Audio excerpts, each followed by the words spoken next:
नमस्कार, आप देख रहे हैं अजय भारत। मैं हूं विनीता मिश्रा। बिहार के पूर्व डीजीपी गुप्तेश्वर पांडे ने कल देर शाम वीआरएस ले लिया है और वीआरएस लेने के साथ ही ये चर्चा शुरू हो गई है कि पूर्व डीजीपी गुप्तेश्वर पांडे अब राजनीतिक क्षेत्र में कदम रखेंगे। जिस तरह से बिहार में डीजीपी गुप्तेश्वर पांडे काफी लोकप्रिय हैं, उन्हें लोग काफी पसंद भी करते हैं और ऐसे में कुछ दिनों में बिहार में विधानसभा चुनाव होने वाले हैं। चुनाव से सिर्फ कुछ दिन पहले पूर्व डीजीपी गुप्तेश्वर पांडे ने वीआरएस लिया है और अब ये चर्चा तेज हो गई है कि कहीं वो विधानसभा चुनाव में चुनावी मैदान में कदम रखने वाले हैं।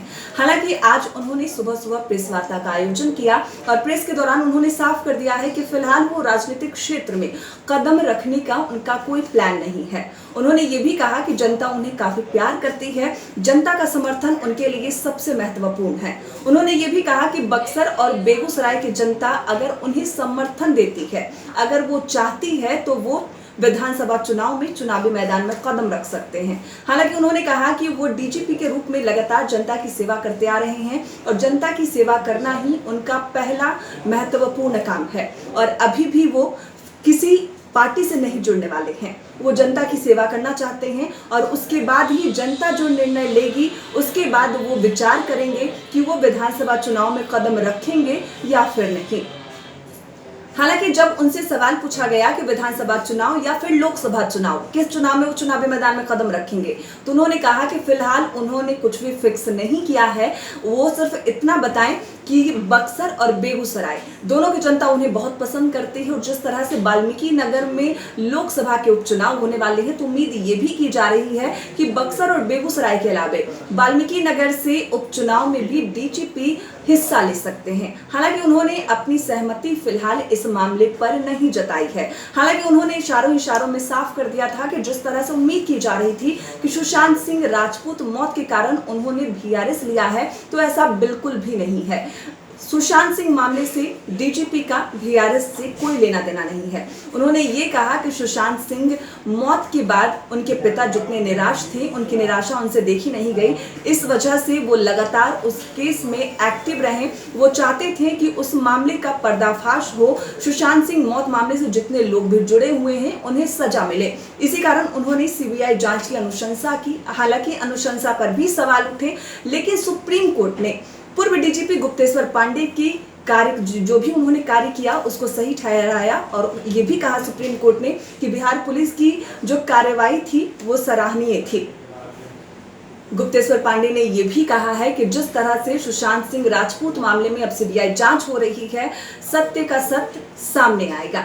हालांकि राजनीतिक क्षेत्र में उन्होंने चुप्पी साध ली है, लेकिन जिस हिसाब से पीसी के दौरान पूर्व डीजीपी गुप्तेश्वर पांडे सीएम नीतीश कुमार की तारीफ कर रहे थे, ऐसा कहना बिल्कुल गलत नहीं होगा कि अगर वो राजनीतिक क्षेत्र में कदम रखते हैं तो वो जेडीयू का दामन थामेंगे। हालांकि अभी उन्होंने कुछ भी साफ नहीं किया है, लेकिन सिर्फ इशारों में जो भी उन्होंने बातें कही उससे ये साफ होता है कि या तो वो बेगूसराय या फिर बक्सर से विधानसभा चुनाव में कदम रखेंगे और अगर कोई पार्टी ज्वाइन करनी होगी तो वो जेडीयू को ज्वाइन करेंगे। हालांकि पूर्व डीजीपी गुप्तेश्वर पांडे ऐसे ही जनता के बीच काफी लोकप्रिय हैं, लोग उन्हें काफी पसंद करते हैं। जब वो डीजीपी थे तो उनके वीडियोज को काफी लाइक भी किया जाता था, लेकिन अब वो जनता से सीधे जुड़ेंगे। अगर राजनीतिक क्षेत्र में वो कदम रखते हैं तो देखना होगा कि जनता उन्हें कितना प्यार देती है। कि मैंने स्वैच्छिक सेवानिवृत्ति ले ली।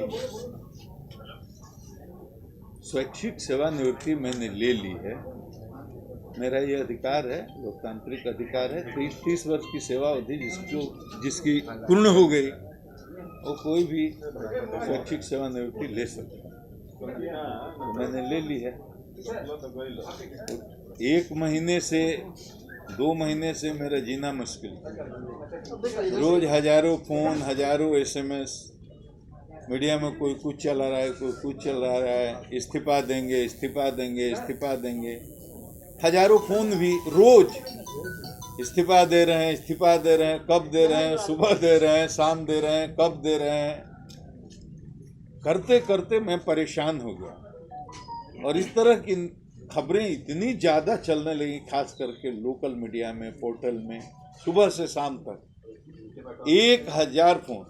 मैं सिर्फ इतना ही कहूँगा, 34 साल की सेवा अवधि पूर्ण की है और 34 साल की सेवा अवधि में ध्यान से सुनिएगा, किसी भी दल का कोई भी नेता, चाहे वो गांव के स्तर का हो या प्रांत के स्तर का हो या राष्ट्र के स्तर का हो, वो अगर मुझे एक मेरी गलती बता दे, निकाल दे, मेरी निष्पक्षता पर उंगली उठा दे, जितने बिहार 34 साल में चुनाव हुए मैंने कराया है और 34 साल में अधिकांश समय में फील्ड में रहा हूं, कोई भी आदमी बता दे कि कहीं भी मैंने पूर्वाग्रह से ग्रसित होकर के किसी व्यक्ति को या किसी दल विशेष को लाभ पहुंचाने की कोशिश की या नुकसान पहुंचाने की कोशिश की, आज तक किसी भी दल के किसी भी स्तर के किसी भी नेता ने मेरी निष्पक्षता पर उंगली नहीं उठाई है। मैंने कुछ नहीं किया।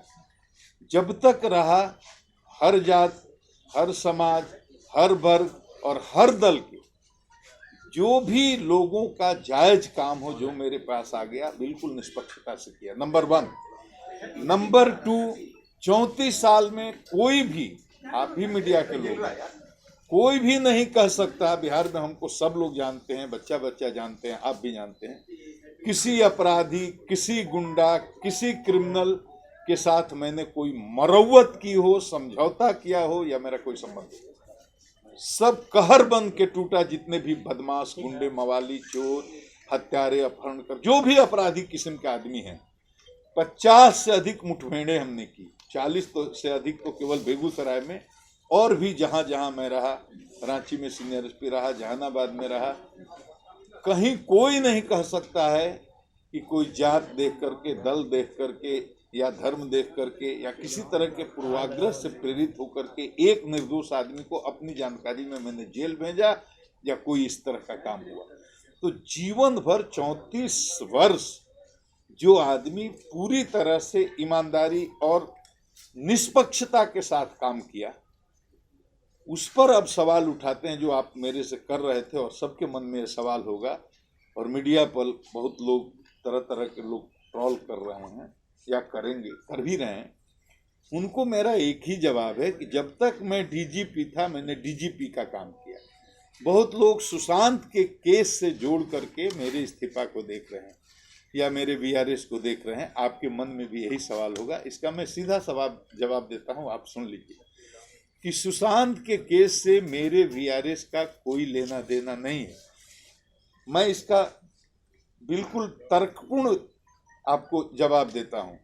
सुशांत के साथ जो भी मुंबई में हुआ, और उसका बूढ़ा बीमार लाचार बाप यहाँ रहता है, और मैंने उस हताश निराश बूढ़े बाप, जो मुंबई पुलिस के अनुसंधान से बिल्कुल ही हताश था, निराश था और उसको न्याय की उम्मीद नहीं थी, वो मेरे यहाँ आता है।